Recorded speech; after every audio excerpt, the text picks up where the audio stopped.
परिचय। क्या तुम जानती हो कि सभी सजीवों को भोजन की जरूरत होती है?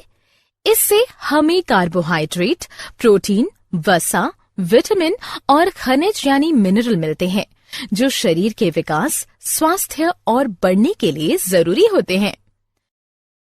हमें भोजन पौधों और जानवरों से मिलता है, जो खेती या पशुपालन के जरिए हमें प्राप्त होता है। श्रुति, हमारे वैज्ञानिक खेती और पशुपालन से होने वाले उत्पादन को बढ़ाने के प्रयासों में जुटे हैं। हाँ, ऐसा इसलिए है कि हमारे देश की जनसंख्या काफी अधिक है और यहाँ 1 अरब से अधिक लोग रहते हैं, जिनकी संख्या बढ़ती ही जा रही है। इस बढ़ती जनसंख्या को खिलाने के लिए हमें सालाना 1/4 अरब अनाज से अधिक की जरूरत होती है।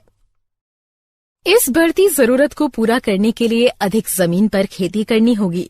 हालांकि हमारी जनसंख्या में बढ़ोतरी से घरों और उद्योगों के लिए भी जमीन की जरूरत बढ़ी है, इसलिए खेती योग्य जमीन की कमी आई है। नतीजे के तौर पर हमारे पास खेती योग्य जमीन को बढ़ाने का जरिया नहीं है, इसलिए आवश्यक ये है कि हम फसलों और पशुओं की उत्पादकता को प्रभावी बनाएं। इस मांग को पूरा करने के लिए 2 बड़ी क्रांतियां हमारे यहाँ हुई हैं।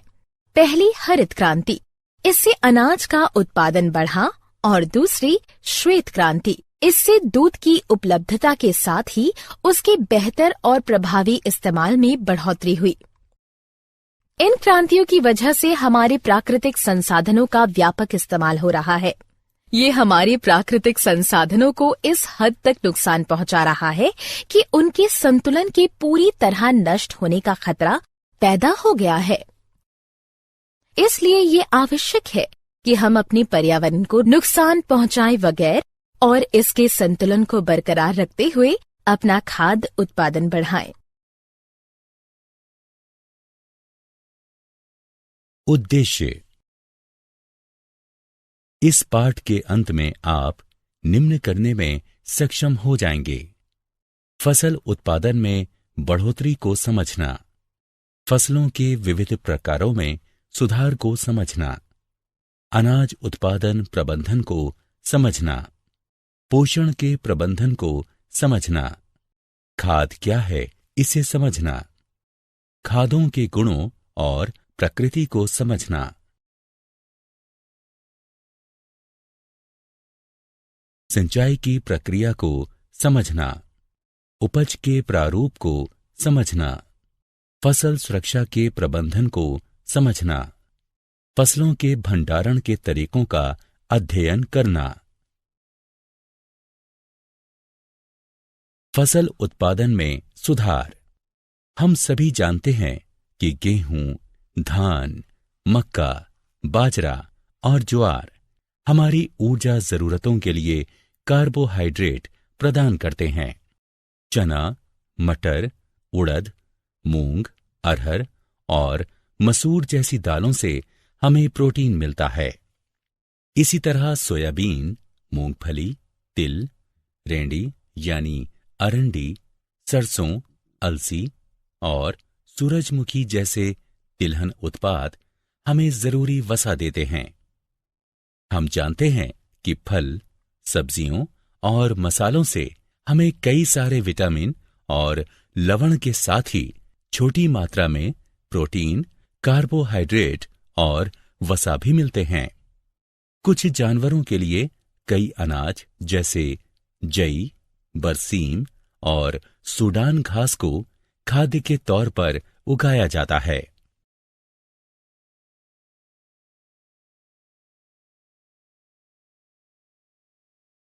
रबी और खरीफ फसलें।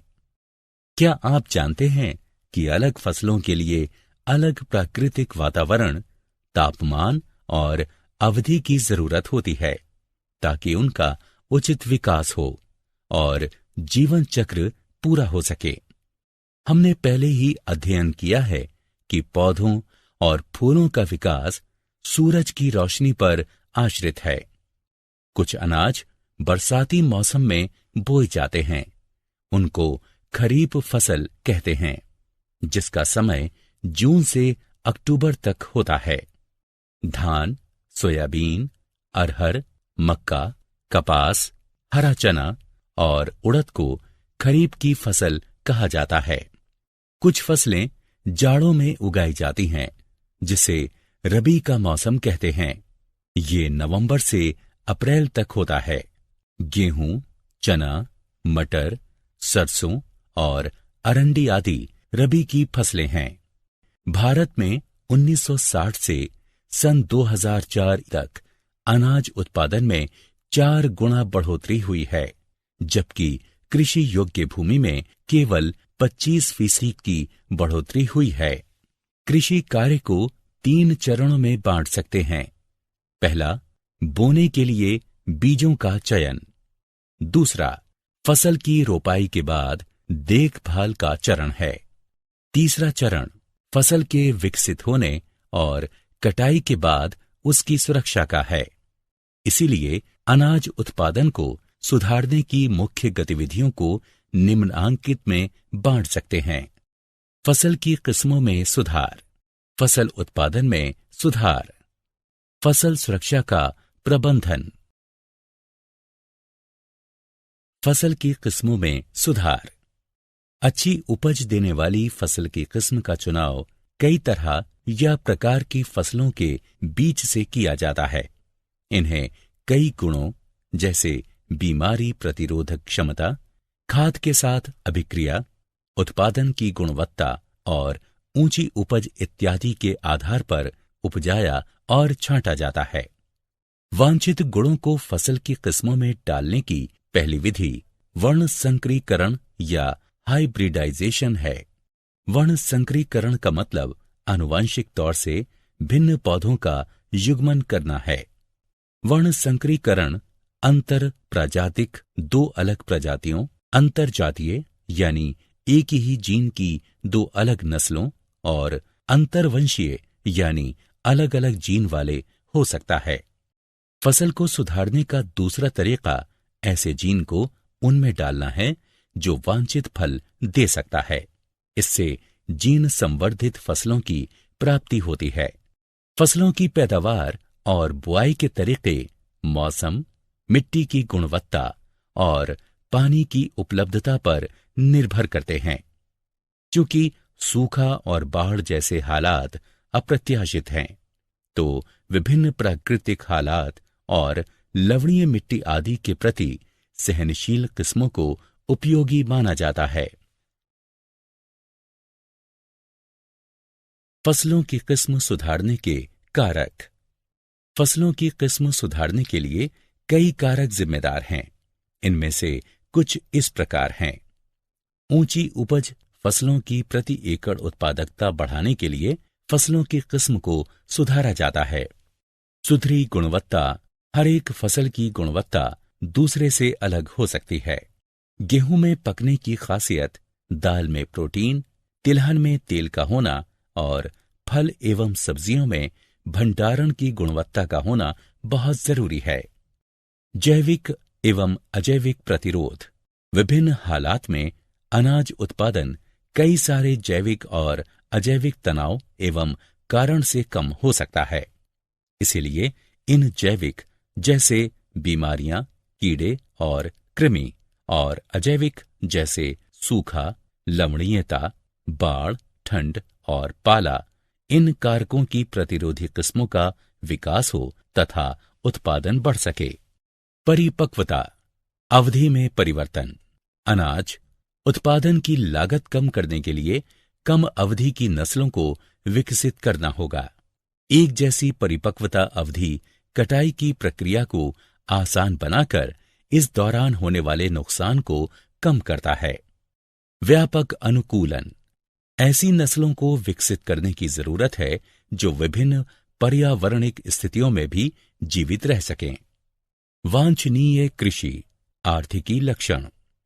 चारा देने वाली फसलों को लंबा और कई शाखों से युक्त होना चाहिए, जबकि अनाज के पौधों को बौना होना चाहिए ताकि ये जमीन से कम पोषक तत्वों का शोषण कर सकें। इसीलिए वांछनीय कृषि आर्थिकी लक्षणों से युक्त नस्ल का विकास उच्च उत्पादकता के लिए सहायक होता है। फसल उत्पादन प्रबंधन। भारत में छोटे से लेकर बहुत बड़े जोत यानी खेत मौजूद हैं। छोटे किसानों के पास बड़े किसानों की तुलना में कम जमीन, पैसा और सूचना तकनीक तक पहुंच होती है। उच्चतर निवेश और उपज में एक अंतर संबंध है। किसान की वित्तीय स्थिति निवेश की क्षमता को निर्धारित करती है, जिससे आखिरकार खेती की व्यवस्था और उत्पादन के तरीके तय होते हैं। इसलिए उत्पादन के तरीके विभिन्न स्तरों के हो सकते हैं। कोई लागत नहीं वाला उत्पादन, कम लागत वाला उत्पादन और उच्च लागत वाला उत्पादन का तरीका।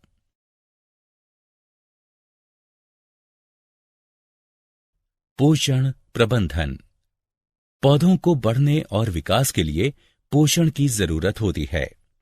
पौधों के लिए 17 पोषक तत्व आवश्यक हैं। पौधों को हवा, पानी और मिट्टी से पोषण मिलता है। हवा कार्बन और ऑक्सीजन देता है।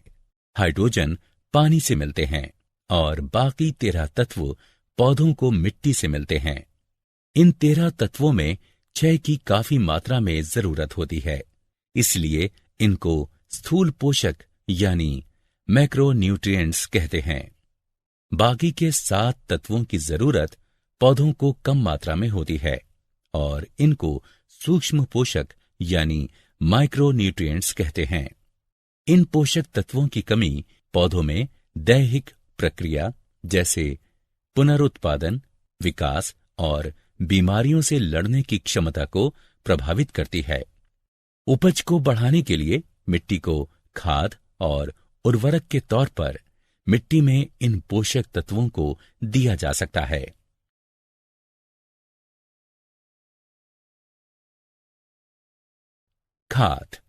खाद यानी मैन्योर में बड़ी मात्रा में जैविक तत्व के साथ ही मिट्टी को मिलने वाले पोषक तत्व भी थोड़ी मात्रा में होते हैं। ये खाद पशुओं के गोबर और पौधों के सड़ने गलने से बनता है। खाद से मिट्टी में पोषक तत्व और जैविक तत्व बढ़ते हैं, जिससे भूमि की उर्वरता और उसका संगठन दुरुस्त होता है। बलुआ मिट्टी में खाद डालने से उसकी जल ग्रहण क्षमता बढ़ती है। चिकनी मिट्टी में खाद डालने से निकासी दुरुस्त होती है और पानी लगने की समस्या कम होती है। खाद के इस्तेमाल में हम जैविक कचरे का इस्तेमाल करते हैं, जो हमारे पर्यावरण को रासायनिक खाद के अत्यधिक इस्तेमाल से बचाता है। जैविक कचरे का इस्तेमाल कचरे का पुनर्चक्रण यानी रिसाइकलिंग भी संभव करता है। इस्तेमाल होने वाले जैविक पदार्थ के आधार पर खाद को 3 वर्गों में बांट सकते हैं: कंपोस्ट, वर्मी कंपोस्ट और हरित खाद। कंपोस्ट जैविक तत्वों और पोषकों से समृद्ध होता है। यह गोबर, घरेलू कचरे, नाले की गंदगी, पुआल, उखाड़े, खरपतवार इत्यादि से बनता है, जिसे एक गड्ढे में सड़ाया जाता है। वर्मी कंपोस्ट पौधों और पशुओं के गोबर को तेजी से सड़ाने के लिए जब केंचुओं का इस्तेमाल किया जाता है तो उसे वर्मी कंपोस्ट कहते हैं। हरित खाद फसलों के बिचड़ों की बुआई से पहले ग्वार और कुछ खरपतवार खेत में उगाते हैं, जिसे मिट्टी में हल चलाकर मिला दिया जाता है। ये हरे पौधे इस तरह हरित मैन्योर में बदल जाते हैं, जो मिट्टी में नाइट्रोजन और फास्फोरस की मात्रा बढ़ाने में सहायता करते हैं।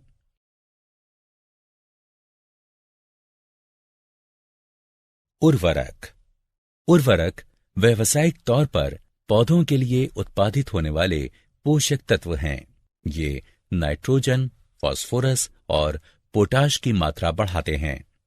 ये बेहतर वानस्पतिक विकास, पत्ते, शाखाएं और फूल को सुनिश्चित करने के लिए इस्तेमाल किए जाते हैं, जिनसे स्वस्थ पौधे बनते हैं। उच्च लागत की खेती में बेहतर उपज के लिए उर्वरक एक कारक है। उर्वरक के पूर्णतः काम आने के लिए उसको उचित मात्रा, समय और इस्तेमाल से पहले और बाद की सावधानी का ख्याल रखते हुए खेतों में डालना चाहिए। अत्यधिक सिंचाई की वजह से खेत में मौजूद खाद बह जाती है और पौधों द्वारा पूरी तरह शोषित नहीं हो पाती। यही अतिरिक्त खाद बाद में पानी में प्रदूषण फैलाने का काम करती है। उर्वरक का लगातार इस्तेमाल मिट्टी की उर्वरता को खत्म कर सकता है, क्योंकि उसमें मौजूद जैविक तत्व की क्षतिपूर्ति नहीं हो पाती और सूक्ष्म जीव विनष्ट हो जाते हैं। अनाज उत्पादन को अधिकतम करने के लिए हमें रासायनिक खादों के अल्पकालिक और मैन्योर यानी जैविक खाद के दीर्घकालीन उपयोग के लाभ पर विचार करना चाहिए, ताकि मिट्टी की उर्वरता बनी रहे।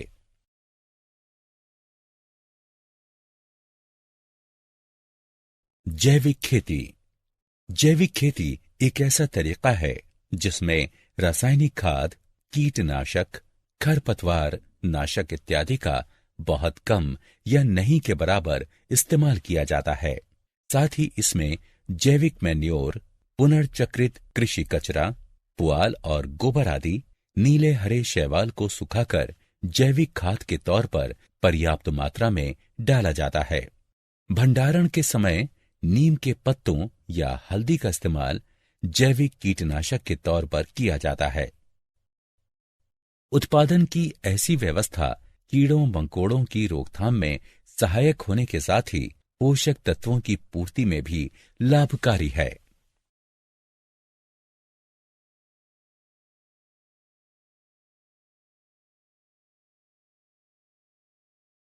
सिंचाई। फसलों तक नहरों, जलाशयों, कुओं, ट्यूबवेल वगैरह के माध्यम से पानी पहुंचाने की तकनीक को ही सिंचाई कहते हैं। सिंचाई इन वजहों से महत्वपूर्ण है: जरूरी तत्वों का वितरण, बीजों का अंकुरण, विकास, पोषक तत्वों का अवशोषण। मिट्टी में हुई पानी की कमी को सिंचाई के पानी से पूरा करने की तकनीक और प्रारूप मशीन को ही सिंचाई व्यवस्था के नाम से जानते हैं। 4 तरह की सिंचाई व्यवस्था है। कुओं का निर्माण भूजल के दोहन के लिए किया जाता है। ये 2 तरह के होते हैं, जैसे खोदा हुआ कुआं और ट्यूबवेल। खोदे हुए कुएं में भूजल की तालिका अवस्थिति के अनुसार ही पानी उपलब्ध होता है। नहरों का संबंध नदी या जलाशय, रिजर्वायर से होता है, ताकि पानी की आपूर्ति हो सके। इसे उपनहर और वितरकी यानी डिस्ट्रीब्यूटरीज में बांट देते हैं। रिवर लिफ्ट व्यवस्था। जिन इलाकों में नहर की धारा कम या अनियमित है, वहां लिफ्ट व्यवस्था अधिक तार्किक है। इसमें नदी के नजदीकी इलाकों में सीधा नदी से ही पानी लेकर सिंचाई की व्यवस्था की जाती है। टैंक उन छोटे भंडारकों को कहते हैं जो छोटी मात्रा में पानी को रोकते और बहाते हैं।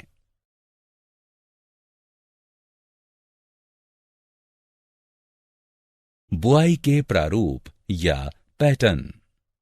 फसलों की बुआई के विभिन्न तरीके अपनाए जा सकते हैं ताकि अधिकतम लाभ मिल सके। फसलों की बुआई के 3 मुख्य तरीके हैं: मिश्रित बुआई, अंतरोपण या इंटरक्रॉपिंग। फसलों का आवर्तन। मिश्रित बुआई का मतलब जमीन के एक ही टुकड़े पर 2 या अधिक फसलों को उगाना है। उदाहरण: गेहूं और चना, या गेहूं और सरसों, या मूंगफली और सूरजमुखी।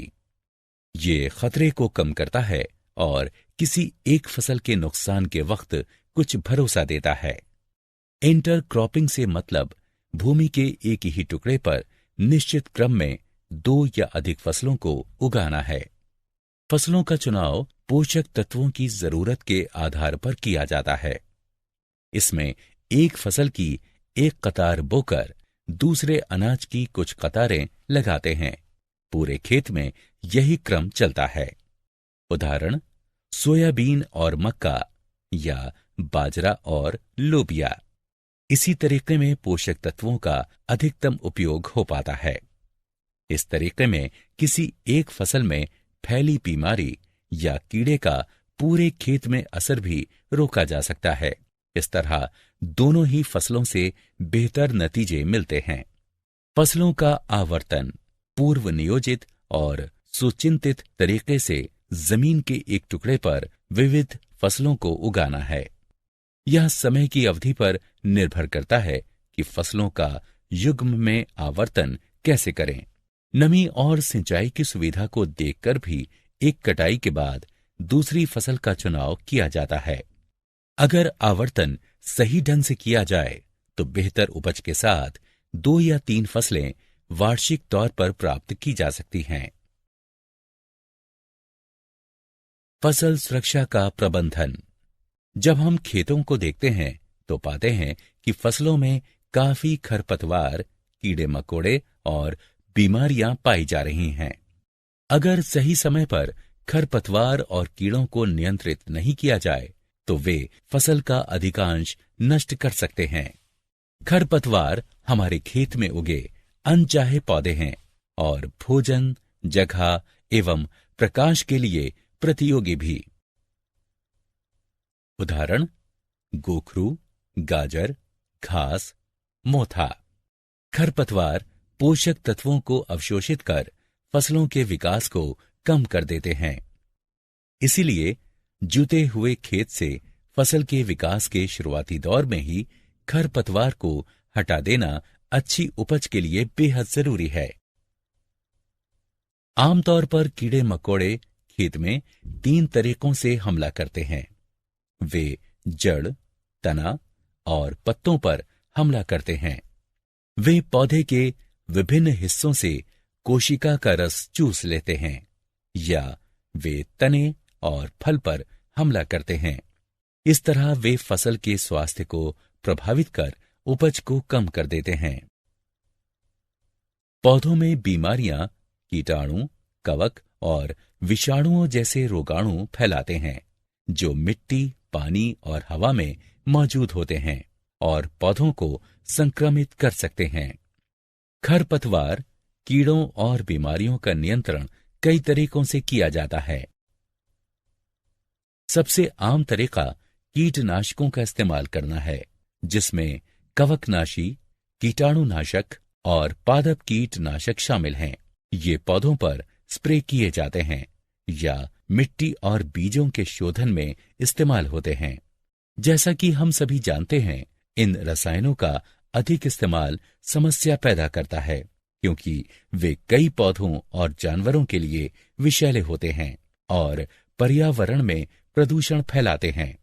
खरपतवार नियंत्रण के तरीकों में मशीन से उनको हटाना भी शामिल है।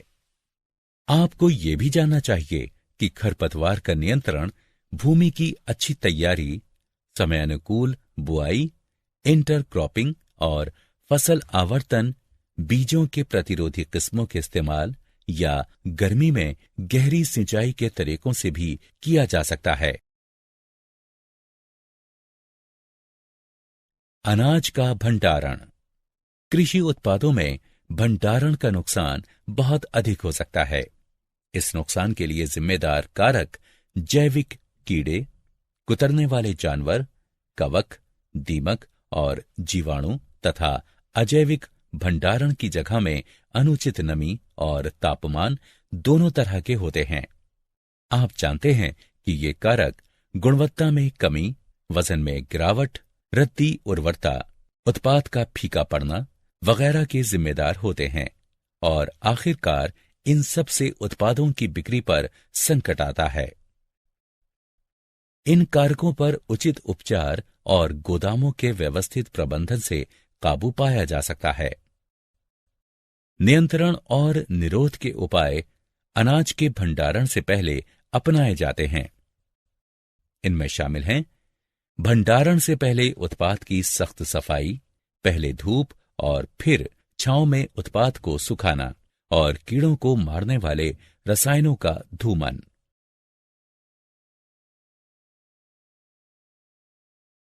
क्या आप जानते हैं, कृषि मंत्रालय की शोध एवं विकास एजेंसी ने चावल की 10 नई किस्मों की खोज की है उम्मीद है कि इससे उत्पादन में बढ़ावा मिलेगा और उपज में बढ़ोतरी होगी, ताकि जलवायु परिवर्तन के आयाम में खाद्य उत्पादन को बढ़ावा मिल सके। ये किस्में हैं वर्षा, धनु, शिंगम, कुंजु कुंजु, वर्ण, कुंजु कुंजु प्रिया, गौरी और श्वेता। इसी तरह श्री अरुण और श्री वरुण मीठे आलू की नई किस्में हैं। चारा बनने वाली फसल की 3 नई किस्में भी BL 180, JHO 99-1 और RO 19 के नाम से जानी जाती हैं।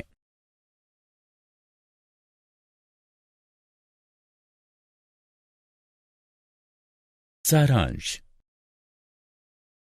आइए हमने जो कुछ सीखा है उसे संक्षेप में दोहराएं। फसलों के लिए आवश्यक 13 पोषक तत्व हैं। इनमें से 6 काफी मात्रा में आवश्यक हैं, जिनको स्थूल पोषक के नाम से जानते हैं, जबकि बाकी 7 तत्वों की कम मात्रा में जरूरत होती है। मैन्योर और खाद फसलों को पोषक तत्व देने के मुख्य स्रोत हैं।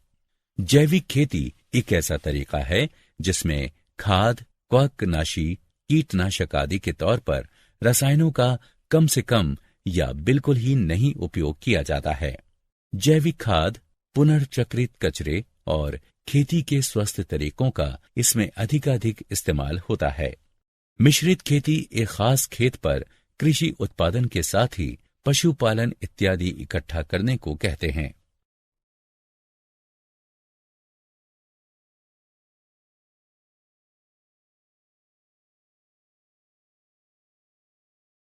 मिश्रित बुआई एक ही जमीन पर 2 या अधिक फसलों को एक साथ बोने को कहते हैं। इंटरक्रॉपिंग का मतलब निश्चित तरीके से 2 या अधिक फसलों को बोने से है। फसल आवर्तन का मतलब जमीन के एक टुकड़े पर विभिन्न फसलों को निश्चित तरीके से एक के बाद एक बोना है। उच्च उत्पादन, अच्छी गुणवत्ता, जैविक और अजैविक प्रतिरोध, पकने की अवधि को कम करने, व्यापक अनुकूलन और वांछनीय कृषि आर्थिक गुणों की प्राप्ति के लिए गुणवत्ता में बढ़ोतरी आवश्यक है।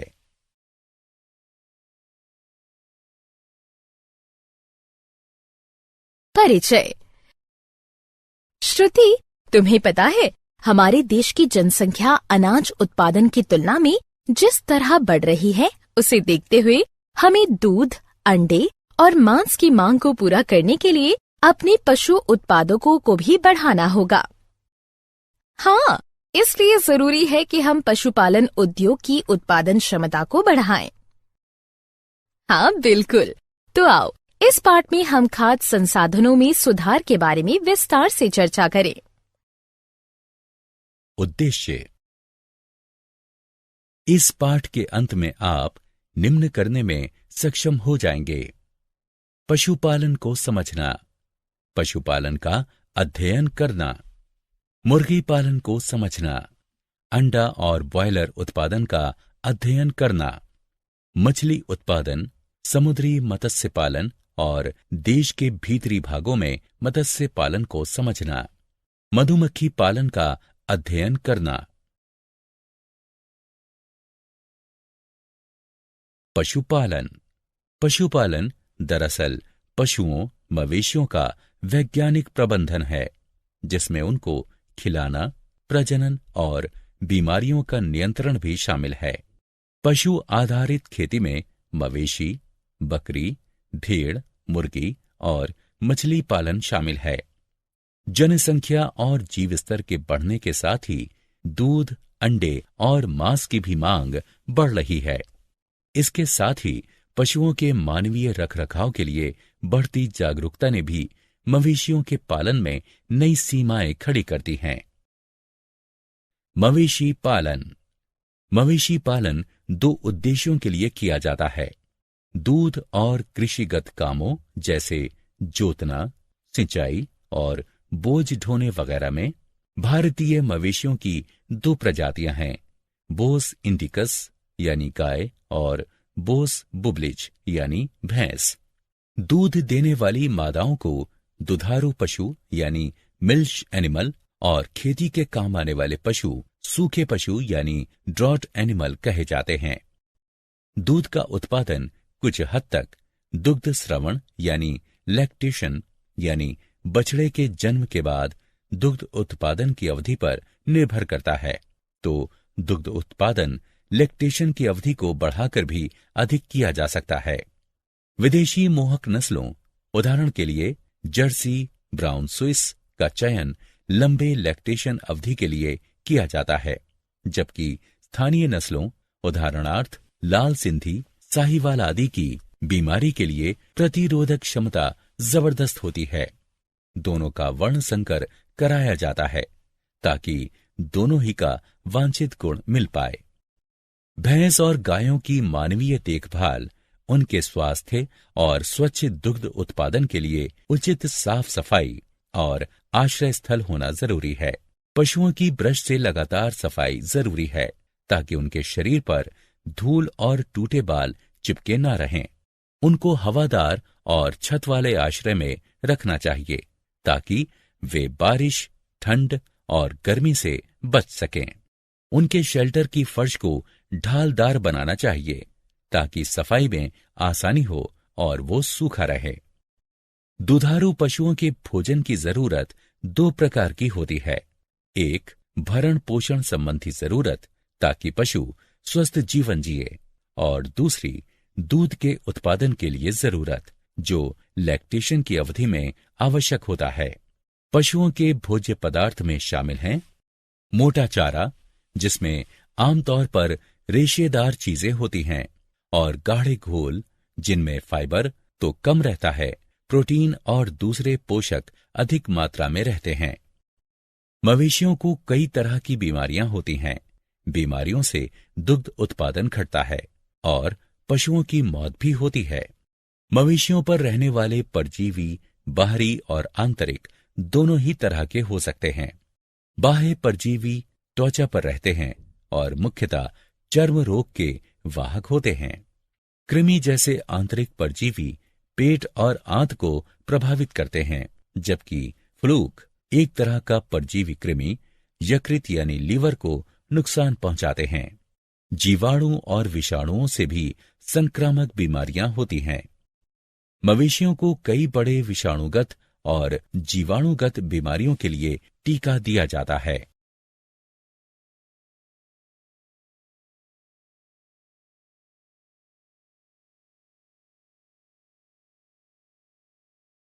मुर्गी पालन। अंडा और मुर्गी के मांस के उत्पादन को बढ़ाने के लिए मुर्गी पालन किया जाता है। भारतीय, देसी, असील और विदेशी नस्लों एग्जॉटिक, लेगहॉर्न के बीच वर्ण संकर को उत्पन्न कर नई सुधरी प्रजातियों को विकसित किया जाता है। ऐसा निम्नांकित वांछनीय गुणों की प्राप्ति के लिए किया जाता है। मुर्गियों की संख्या और गुणवत्ता। व्यावसायिक तौर पर मुर्गी उत्पादन के लिए छोटे कद के ब्रॉयलर पेरेंट। गर्मी से अनुकूलन की क्षमता, ऊंचे तापमान की प्रतिरोधक क्षमता, कम देखभाल की जरूरत। अंडा सेने वाली मुर्गी के कद में कमी जो अधिक रेशेदार और सस्ते भोज्य पदार्थों का उपभोग कर सकें, जो कृषि जन्य उप उत्पाद हैं।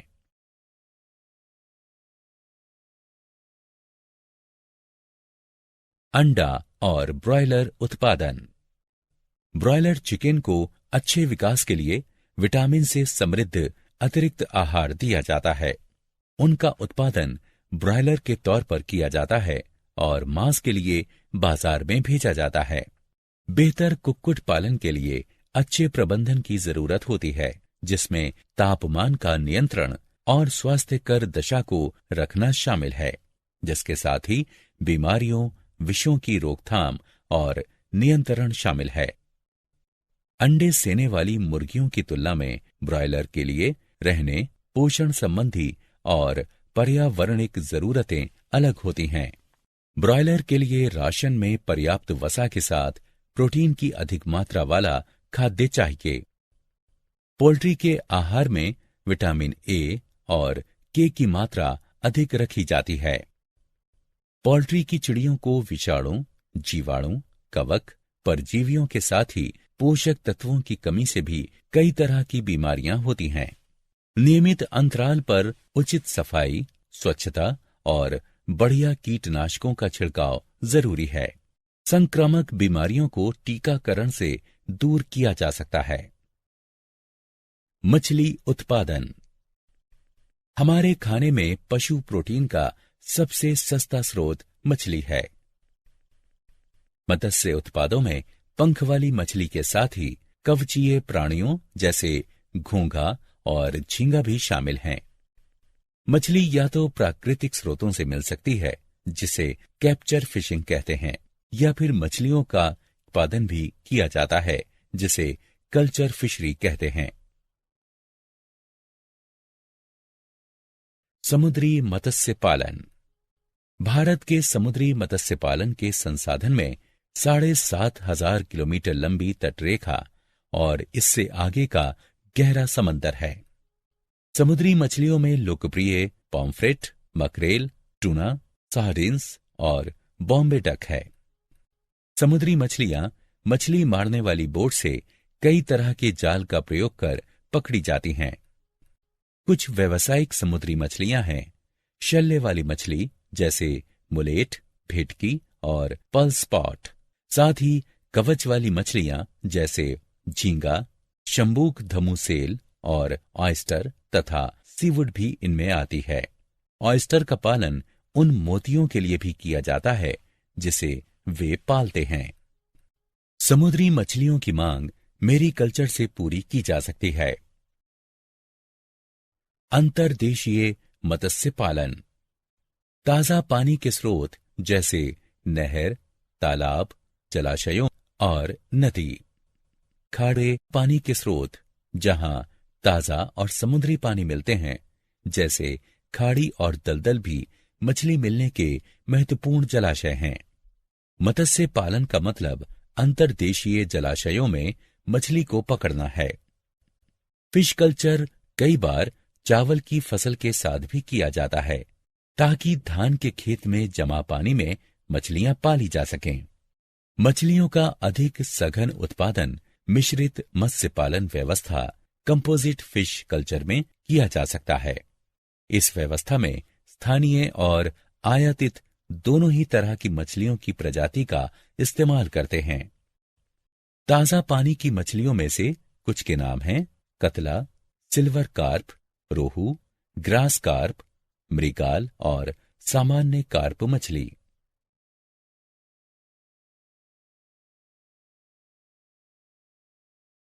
मधुमक्खी पालन। शहद का इस्तेमाल व्यापक तौर पर होता है और इसीलिए मधुमक्खी पालन एक कृषिगत उद्यम बन गया है।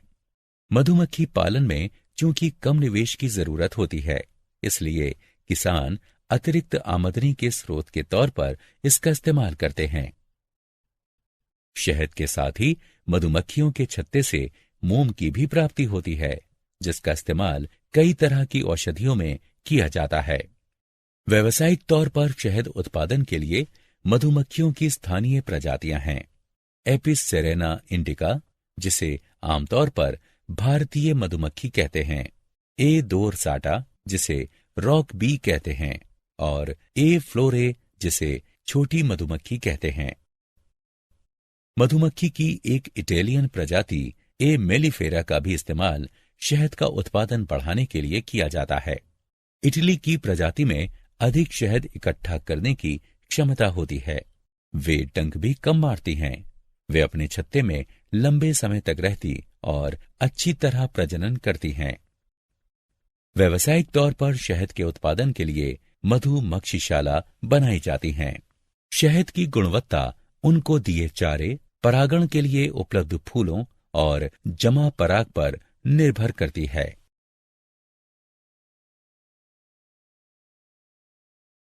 क्या आप जानते हैं, राष्ट्रीय डेयरी विकास परिषद एनडीडीबी के संस्थापक अध्यक्ष डॉक्टर वी कुरियन थे।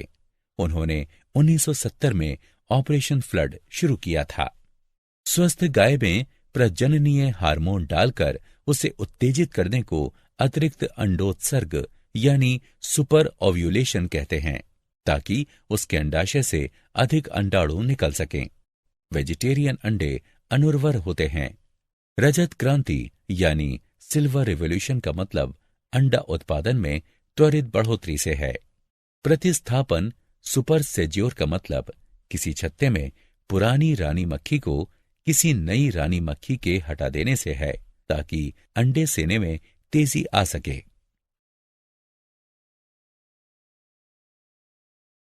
सारांश।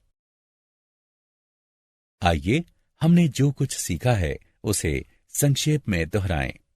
खेती वाले मवेशियों को उचित देखभाल और प्रबंधन जैसे आश्रय, आहार, प्रजनन और बीमारी नियंत्रण की आवश्यकता होती है।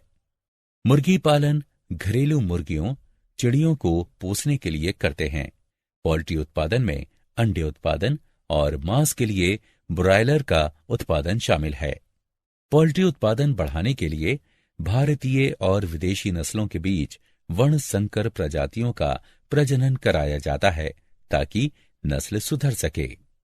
मछली समंदर के साथ ही अंतर्देशीय स्रोतों से भी प्राप्त की जा सकती है। मछली का उत्पादन बढ़ाने के लिए उनको समुद्री और अंतर्देशीय पारिस्थितिकी में पैदा किया जा सकता है। समुद्री मछलियों को उपग्रहों और इको साउंडर की मदद लेने वाले जाल से पकड़ा जाता है। मिश्रित मत्स्य उत्पादन व्यवस्था आमतौर पर मछली पालने के लिए काम में लाई जाती है। शहद और मोम के लिए मधुमक्खियों को पाला जाता है।